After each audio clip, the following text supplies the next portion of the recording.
Welcome to Slash Bash, where today I am bringing you another malicious compliance Reddit video. In our first story, accuse my salesperson of forgery? Awesome.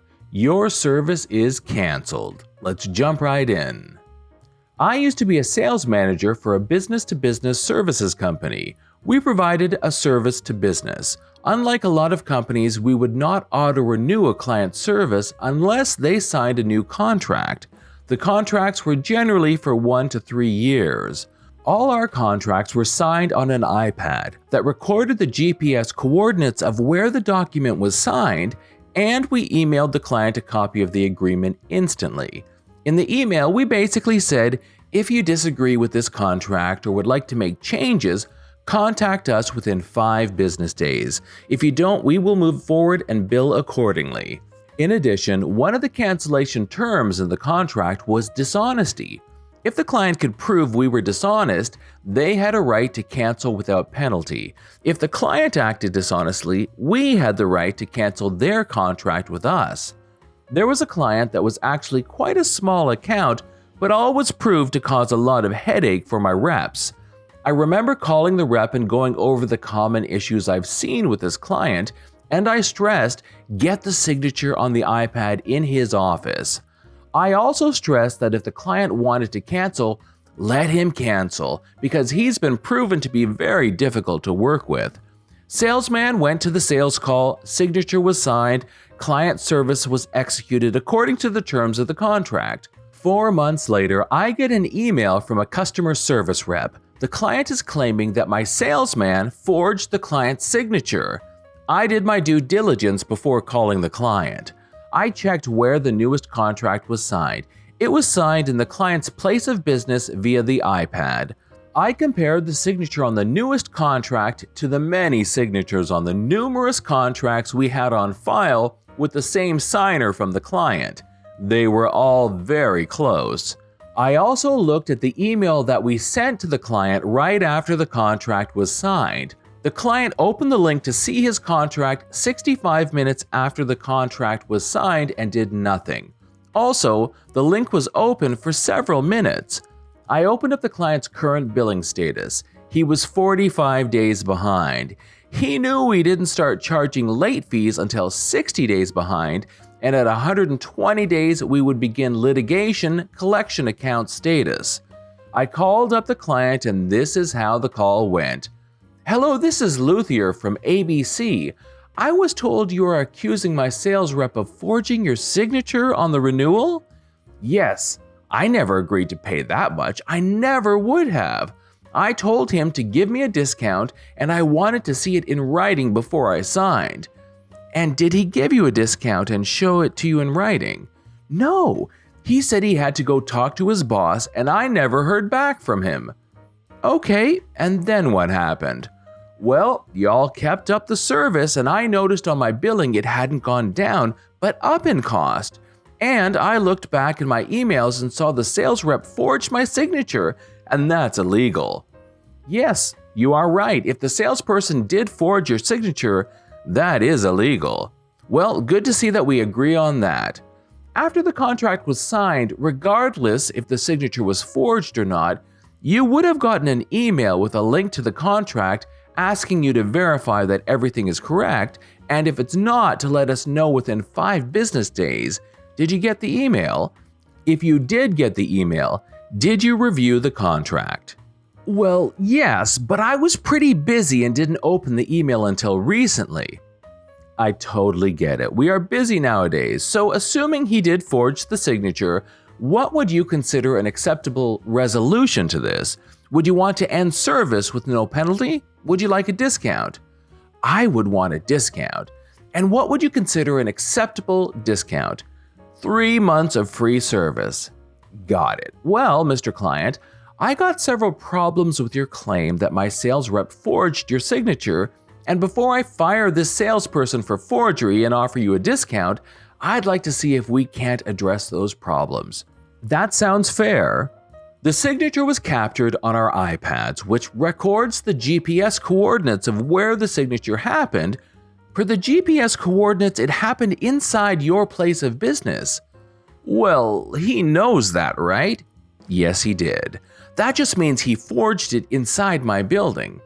Okay. Well, the next issue is that the signature on the renewal contract looks exactly like the previous contracts. He just copied my signature. I know I didn't sign that. Could it be possible someone else in your company signed it? Nope. Everyone here knows I'm the only one that gets to sign those contracts. I understand. The next issue I have with your claim is that the link to the contract that was emailed to you was opened 65 minutes after the contract was signed. No, it wasn't. Yes, sir, it was.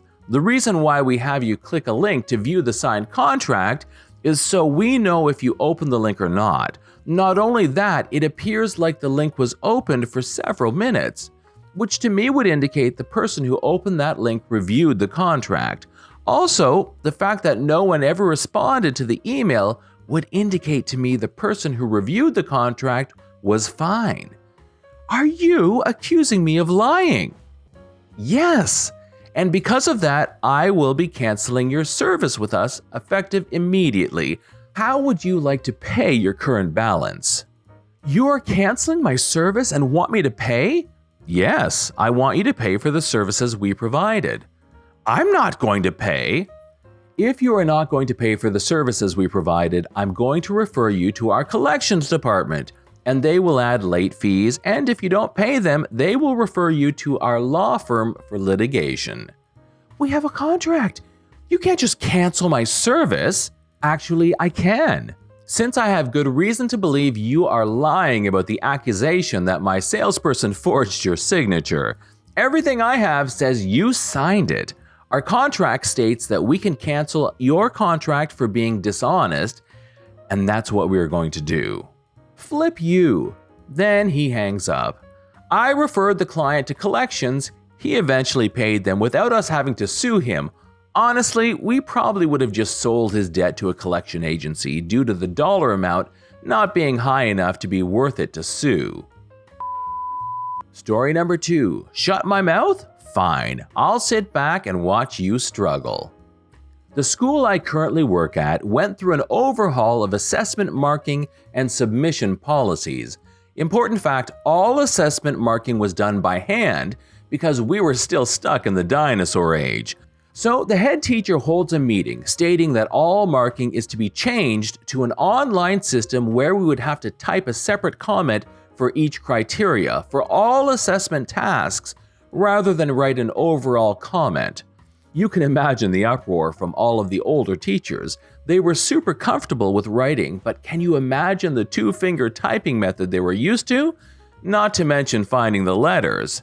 I had already seen this change coming as all our students went online due to COVID, and it was me who implemented this change for my department. I had a light bulb moment when all that happened. So in my own time, I reworked every single assessment by reducing the amount of criteria by half of what we had, so we would have less lines to mark. More work for me, but less work for everyone else. But being a team player is always good, right? I raised my hand in the meeting to tell them what I had done for all of us, but me being the youngest teacher there, they told me to put my hand down, shut up, and sit in my spot while they moaned and groaned about the changes. Fine. So I sat there waiting for my time to go home. Fast forward a week when an assessment with 6 lines is released to be marked. It may not seem much, but if I have 6 lines times approximately 50 words times 60 students, it all adds up. It took me about 5 days to completely finish all of the marking for my students in between all of the other teaching and social life activities I had. But not for the other teachers.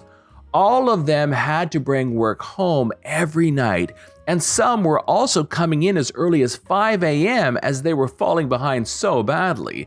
Not to mention the teacher who accidentally forgot his wife's birthday as he sat at work marking while she sat at the dinner table waiting for his ass who never showed up until bedtime. Lol. The looks on their faces were priceless when I went home on time every day. Thank you, speech recognition. This lasted for about 3 weeks until all teachers finally finished their work. After all of the flames settled down, the head teacher calls me into her office and asks me how did I manage to complete my work so efficiently. So I pull out all of my assessment reworks and place it on her table. I told her, "Remember how you told me to put my hand down, shut up, and sit tight?" I was trying to lighten our workload and help everyone out. Then I look up at the whiteboard in her office, and she had written up a plan which mimicked exactly what I had done for assessment reworking in my spare time to help. So I turned around and said, "Told you so." Then I walked out. Now I'm the leader of assessment design for my department at school, and everyone cannot thank me enough for giving back their free time every time an assessment comes around. I still haven't told anyone about speech recognition, but that's just my ace up my sleeve. This is John from /bash. Thanks for watching. If you've enjoyed the video and want to be the first to know when the next one drops, subscribe and make sure you click on that notifications bell. We would love for you to drop a like, share it with your friends, and we will see you in the next one.